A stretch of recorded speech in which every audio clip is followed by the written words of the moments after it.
Hi guys, James at RampantLionReviews again for you today with another beer review. For this one we are going to stick to Sweden, and we're also going to stick to the south of the country for this review, but we're going to go to one of my neighbouring counties, or I guess you can say a historic province. I think it's more apt to describe this place or this area of Sweden as a historic province rather than a kind of modern county, if you like. So for this review we are going to go to the northeast of me here in Lund in Skåne, to Småland, to a little town called Braås, which happens to be home to a brewery called Kvarnagårdens Bryggeri. And this is going to be review number 4 that I'm doing from these guys. So this beer is simply called Oktoberfest. It comes in at 5.5% ABV, and this one is a Märzen style lager beer, which was the beer that was traditionally served at the Oktoberfest in Munich, although now they have switched to a more kind of Helles type fest beer actually. But the Märzen is essentially, it's kind of somewhere between a Dunkel and a Helles actually. It's a bit more of an amber lager rather than a brown lager,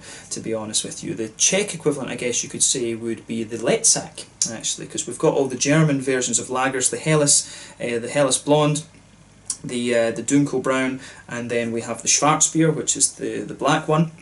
And then of course you've got the Märzen kind of in between Dunkel and Helles. You've got the Doppelbock as well, which is basically a very strong Dunkel. Then with the Czech beers you have the Svetli, which is basically a Helles, the Letzak, which is essentially a Märzen or a Vienna lager, somewhere in between, the Czerny, which is a Dunkel basically, and then you have the Tmavi, which is the equivalent of a Schwarzbier.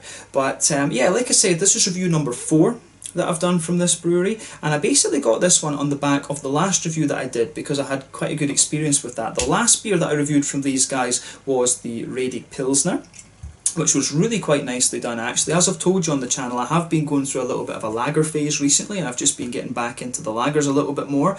And yeah, this one, when I saw it was an Oktoberfest Märzen, I thought this would be a really nice beer to publish on the 1st of October, because I've reviewed most of the traditional German Oktoberfest beers from Munich, so I thought we should have a go at some of the Swedish ones, and I remembered that these guys had done a very nice Pilsner, so it seemed a nice one. But this beer was released as part of the Lokala Småskaligt assortment on the 1st of September 2020 through Systembolaget here in Sweden. And the other beers that I've had from these guys before the Redig Pilsner, it was an IPA, Utvandrarens IPA, if I remember rightly. I refuse to say IPA, that annoys me. But yeah, and then before that it was the Janus, which I think was a black IPA if I remember rightly, and that was a very, very nicely done beer. But my memories of the Kvarnagården beers are that they're quite clean and quite crisp and, you know, very drinkable actually. So that was another thing that kind of attracted me to this one when I saw that they were releasing an Oktoberfest beer. So hopefully this turns out to be as nice a beer as the Redig Pilsner was, and I hope that you guys enjoy my take on this one as well. So let's see how we get on then.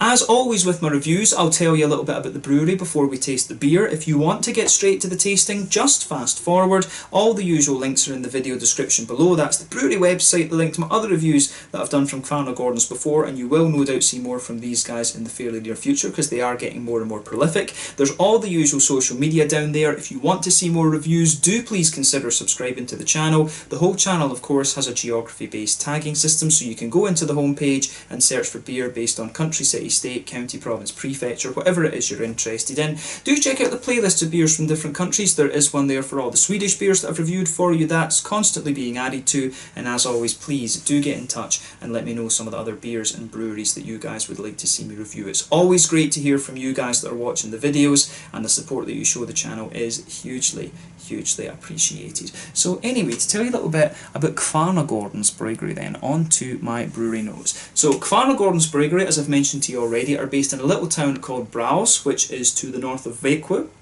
in the historic province of Småland, in the kind of southeastern part of Sweden, I guess you could say. But the brewery was started back in 2014 by a group of 4 friends, although it's now run solely by Stefan Varde and Urban Bergqvist, and these guys had homebrewed together for a number of years before turning professional and starting their own company. But the brewery itself is located in an old sawmill, and in 2017 they produced a total of around 15,000 litres of beer, but they have scaled up significantly since then. Both of these guys are working part-time at the brewery, and they've got main jobs on the side. So Stefan has a background in biotechnology and civil engineering, and he works making glucose wheat syrup at Lantmännen Repe.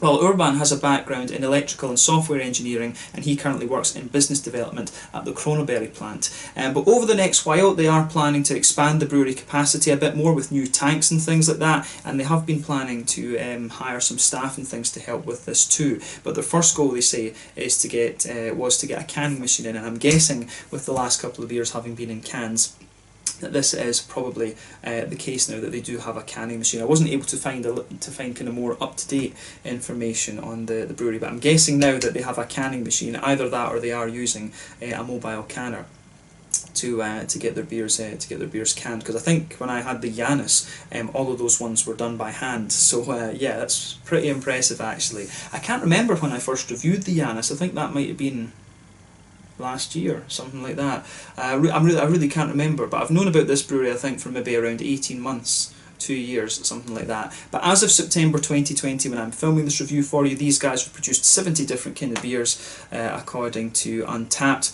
and I'm sure we will see more from these guys again at some point soon. But yeah, that's all I can really tell you about Kvarnagårdens Bryggeri for the moment. If you want to learn more about these guys, you can check out the brewery website, you can follow them on Facebook and Instagram to keep up to date with all the latest goings on, and you can of course check out the Rate Beer, Untappd and Beer Advocate pages to learn more about all the different beers that these guys have done. So yeah, let's see how we get on with this beer then. So I'll just let you have a little look at the artwork of this before we open it up. As you can see, it's a nice kind of painted version of the Bavarian Czechs. You know, this is the you'll see this is the sort of colours, if you like, of the German state of Bavaria, Bayern. You'll see these on all the kind of state crests and stuff like that, so it is really quite nice actually. The artwork on this one apparently is by Karin Olsson, so yeah, she's done a nice job of that, I have to say. But yeah, very appropriate. Like I say, this beer review will publish on the 1st of October, so yeah, curious to see what this has in store for us. But there you can see on the side there is the Kvarnagårdens Bryggeri symbol. This thing, I always say this in the reviews, but this reminds me of the Japanese imperial symbol, the chrysanthemum, the emperor's chrysanthemum that you have in Japan. It's not quite got as many petals and stuff like that, but it really does remind me of that, in fairness. But yeah, a 5.5% Märzen lager. This one, it says on the back here, Ulet en Bernstensfärgad lager med en kraftigare karaktär. So this one, the beer is that amber coloured lager with a crafty character, men ändå relativt lättdrucken med en uppfriskande beska på slutet. So it's a relatively light beer, basically, with a refreshing bitterness at the end.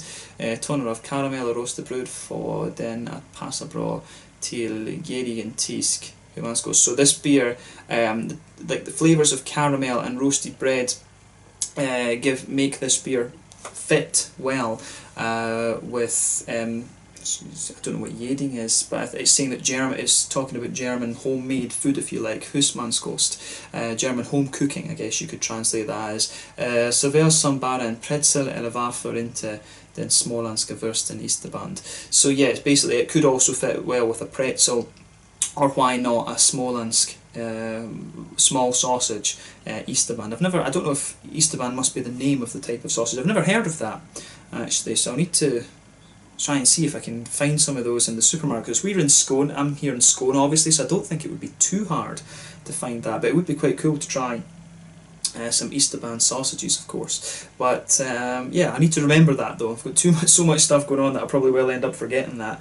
But yeah, quite nice this one. So yeah, an authentic German Märzen. For though it's 6%, sorry, I've told you lies. This one is 6%. I thought it was 5.5. But yeah, slightly stronger beer this one. So a 6% Märzen lager beer this one. So for those of you that don't know the story behind the Märzen, essentially what you had back in the day in Germany, they didn't have artificial refrigeration. So what a lot of the breweries did was they dug cellars in the hills. So this is why you get a lot of cellars, German Brauerei cellars in places like Bamberg and stuff like this. So they used to dig these cellars into the mountain to keep their beers cold, because obviously lager beers require a cold fermentation.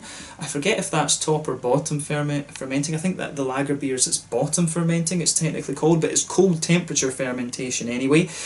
So yeah, the lager beers, the German lager beers required a cold fermentation, and in the hot summer months that wasn't possible because they didn't have artificial refrigeration. So at that time, brewing was banned, I believe, between April and I think October, if I remember rightly.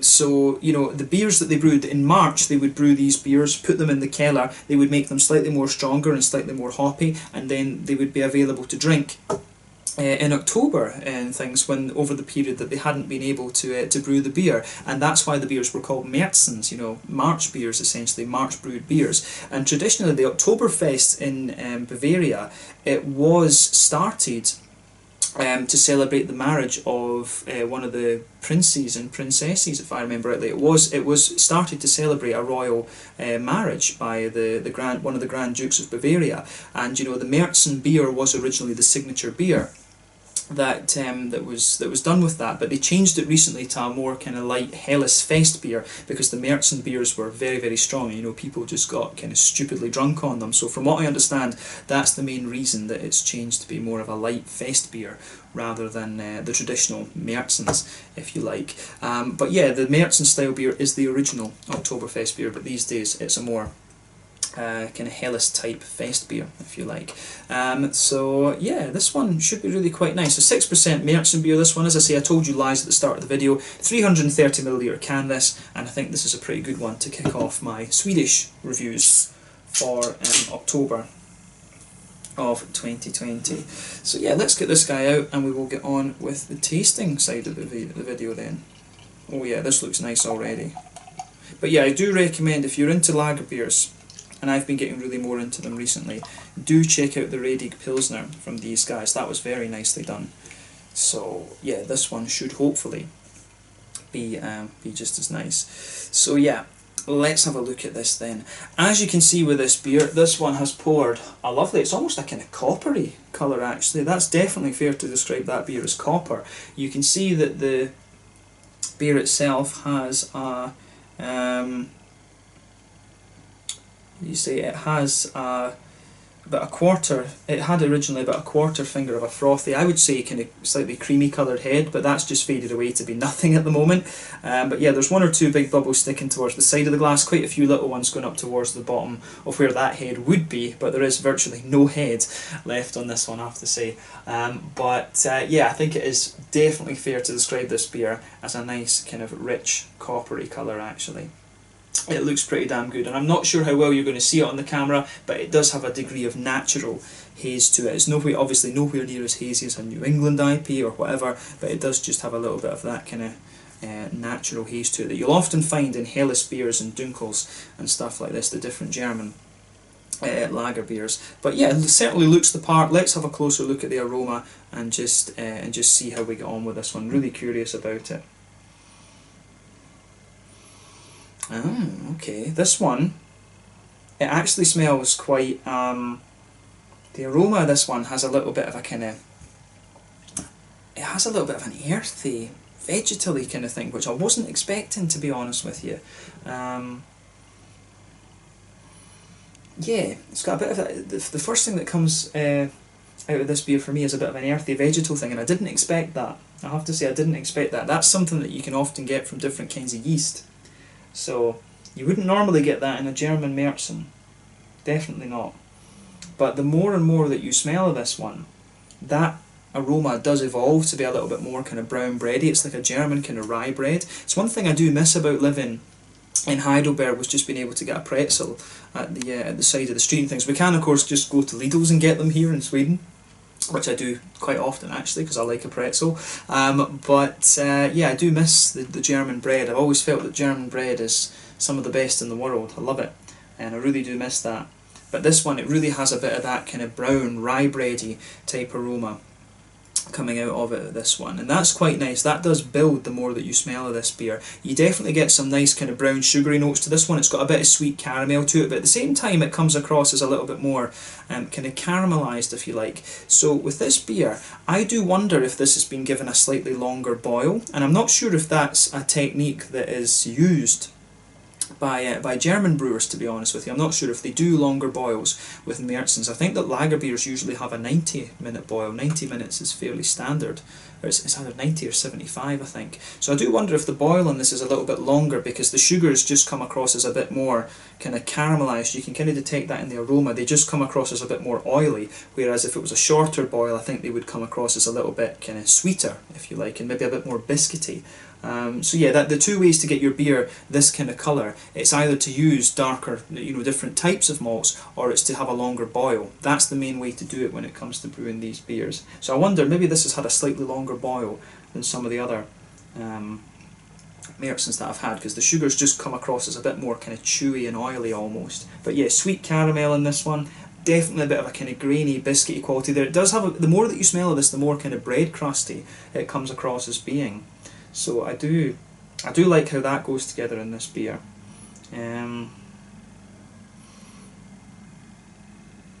So yeah, for me the aroma of this one is pretty damn nice. It grows on me. I think, as I say, the first time when you smell this, I think the first look at the aroma was quite odd. It was like woody, herbally, vegetally, but then as your nose adjusts to it, it definitely becomes more kind of bready, bread crusty, and it has that big oily kind of brown sugary quality coming out of it. So I do like that about it, in fairness. I like how all of that goes together in this one. It's definitely an aroma that grows on me.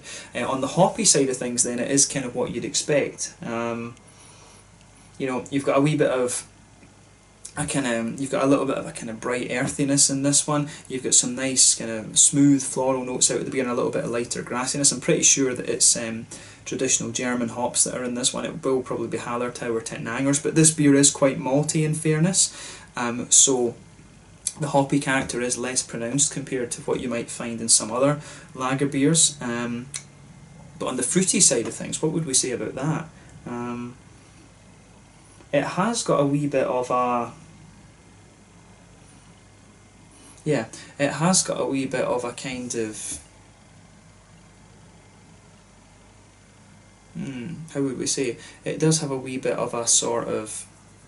There's a wee touch of a red fruity character to this one, and quite often you'll get that when you've got more caramelly malts in the malt base, and German malts at the same time. That's quite a common thing, but you do have a sort of peary, appley type ester to this one, more peary rather than anything else, and you do just have a wee bit of a kind of... yeah, there is a wee bit of like an almost candied kind of strawberry-ish type thing coming out of this one.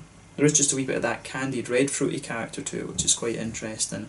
So yeah, take a little bit of time and ponder over the aroma of this one, because this is quite an interesting Märzen actually. It's got a few quirky characteristics about it, but I'm really interested to see what it tastes like. So let's have a taste of it now and see how we get on. So this one is simply called Oktoberfest. It's a 6% Märzen lager beer from Kvarnagårdens Bryggeri in Braås, to the north of Växjö in the historic province of Småland here in Sweden. Let's get stuck into this one. Slanche skål.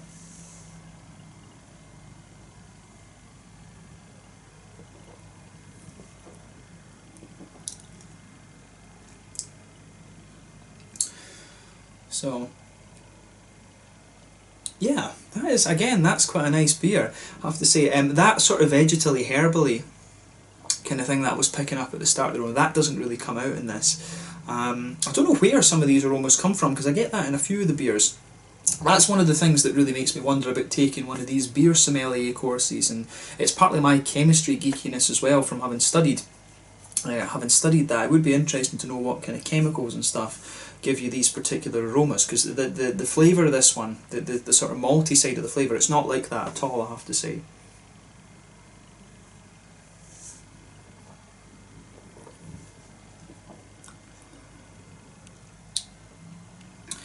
But yeah, this one is another nicely done beer from Kvarnagårdens. This, I have to admit, I'd be very curious to see how these guys would do a Dunkel and a Doppelbock on the basis of this one. I've got a feeling that this, whatever malt it is they're using as the kind of main base malt in this, I've got a feeling they could do some very nice, like a very nice Czech Tmavi with this. This one's got quite a bit of breadiness to it, and that's one of the things I would actually say about this beer. The level of breadiness that this beer has almost makes it a little bit more Czech in my eyes, because I've always thought that the German beers were a little bit more light, if you like. They were almost just a little bit kind of cleaner than the Czech ones, if you like. The Czech beers, the lager beers, they were always just a bit more kind of thicker and bready. So this is almost a bit more like a Czech Leitsak, I think, than a Märzen in some ways. So that's an interesting point I would make about this one. It is a little bit like a Czech amber lager, this, rather than a German Märzen in my eyes. But the main question should be, is it a nice beer? And then I would say, yes, I like this one. As I say, I'm a big fan of the lagers, and I've been getting more and more into them again recently. So yeah, and I suppose that's one of the advantages you have as a Swedish brewery, is that you don't have to stick, if you're local in Germany or Czech or whatever, you don't have to stick to the style so rigidly. So yeah, this is a bit more, this one for me is more like a Czech Leitsak than it is a German Märzen, to be honest. But I like it, that's the main thing, you know.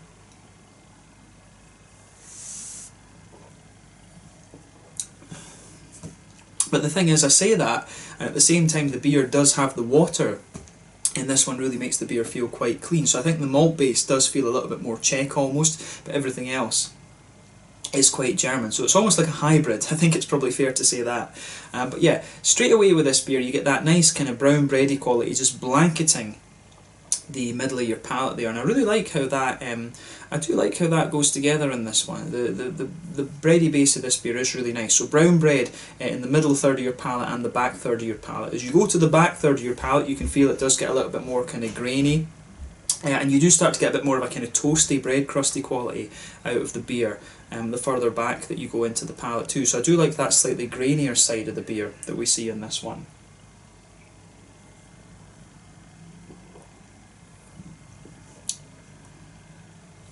So yeah, that is something that's really nicely done with this beer. Yeah. So yeah, you will feel that this beer, it does dry out a little bit the further you go into the aftertaste, but yeah, more grainy and kind of toasty on that back third of your palate. But as you move into the middle third of your tongue, definitely a bit of a light brown bready quality to it. You can feel a bit of a kind of toasty brown sugary quality there on the you feel a bit of an oily kind of brown sugary quality in the middle of the palate, and it's quite, as I said from the aroma, it's quite an oily sort of caramelised brown sugar that comes out of this one, and I do like how that goes together in this beer. The brown sugary notes are quite nicely done, and they do have a bit of that kind of more toasty edge to them, which is great.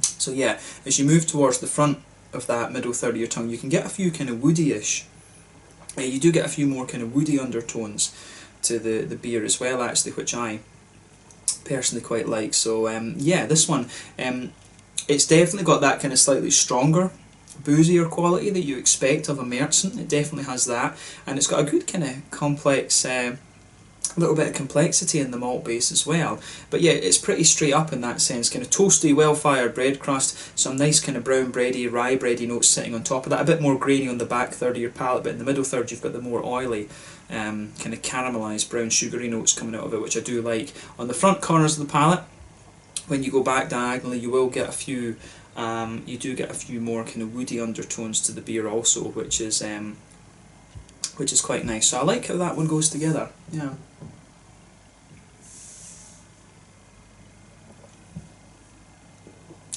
So yeah, on the hoppy side of things then, in the back corners of the palate, you do have a nice little bit of earthiness to the beer. The earthiness is a little bit dark actually, compared to what you would expect normally from the German noble hops. So I'm wondering if there's maybe I wonder if there is maybe an English hop in here as well. There's just something that's making me think there could be a bit of English hop in here. The other option is they might be using something local, because you can grow hops in the south of Sweden. But as you move further forward, it definitely has a bit of a herbal quality to it, and as you reach the front corners of the palate, it's got a little bit of a kind of, it definitely has a little touch of a sort of floral aromaticity, and as you go round the very front curve of the tongue, the beer is just a little bit lighter and grassy, and on that front third of your palate, that's where you get the nice oily bubble, where the juicy fruity esters just roll their way out of the beer. And for me, this one has quite a nice, it's got a nice kind of combination of things going on with it, in fairness.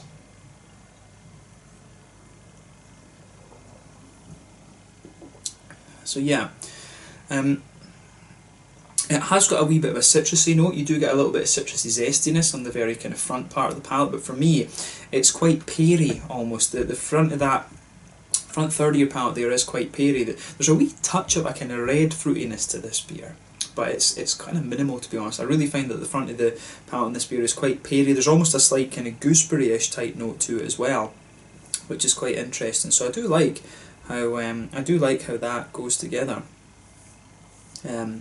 In this beer, it's kind of interesting how it all goes together. As I say, it's this beer. I would still stick with that statement I made earlier that it almost, the malt base in this one does feel a little bit more kind of Czech than it does German. But the other parts of the beer, the hops have a little bit of English character as well. But it does have a little bit of the kind of German cleanliness almost, if you like. So this one, it's an interesting beer, this, and it's one that's made me think, but it kind of shows you again that Kvarnagårdens know what they're doing when it comes to lager beers. Like I said, I did enjoy the Radig Pilsner that I had from these guys in the last one, and this is definitely more a kind of bready leaning lager beer for me. So yeah, I've enjoyed this one, but I would say that it does remind me a bit more of a Czech Letzak than it does a German Märzen, in honesty. I think the big thing you have to get with those, it's just the kind of thickness of the malt and the sort of thickness of the bready qualities that the beer has. The German ones are just a little bit almost cleaner than this almost. I think that the Czech beers are just a bit thicker, and this one really has more of that Czech character. But you know, that's me kind of nitpicking almost. The question should be, is it a nice beer? And it is. I think this is quite a nice Märzen, Letzak, whatever you want to call it. And yeah, the brown sugars and stuff come across nicely in this. So yeah, on the mouthfeel then,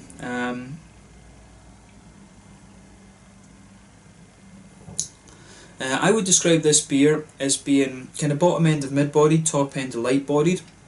Carbonation's very smooth. It's quite an oily lager beer, this one, which is kind of what you expect, in fairness, from the Märzens, the Dunkels, the Doppelbocks. You do expect them to be a bit more oily. So yeah, that's fair for this one. In terms of the hoppy bitterness, I think this one's a kind of 25-ish IBU beer. There's a bit of bitterness from the grains. You do feel the more grainy notes of this beer pushing their way out on the middle of the palate the further you go into the aftertaste with this beer. You've got a good little bit of sweetness coming out of it as well, and you've also got just a little touch of fruitiness, which is kind of what you want from the Märzen beer. So it's got enough booziness to keep the the original Oktoberfest enthusiasts happy, and it's a nicely done beer once again, actually. But yeah, a little bit more Czech character, I think, than German to this one. But that's sometimes you'll get that. That's one of the advantages these guys have, not being based in either Germany or Czech, actually. So but yeah, let's leave it at that for this one. This one was simply called Oktoberfest, a 6% Märzen style beer, this one, from Kvarnagårdens Bryggeri in Braås to the north of Växjö in Småland in the south of Sweden. Really kind of interesting one to review this, and I think this was a nice beer to do, to publish on the 1st of October. So I hope you guys have a very happy October. I don't think I've got any other Oktoberfest beers to come out this month, but I just thought it was kind of nice to mark the occasion, actually. But yeah, we'll leave it at that for this one. So once again, thank you for watching my beer reviews. Until the next time, please like, subscribe, share, all the usual YouTube stuff. Let me know your own thoughts on this beer in the comment section below. Let me know what your favourite beers are from Kvarnagårdens Bryggeri as well.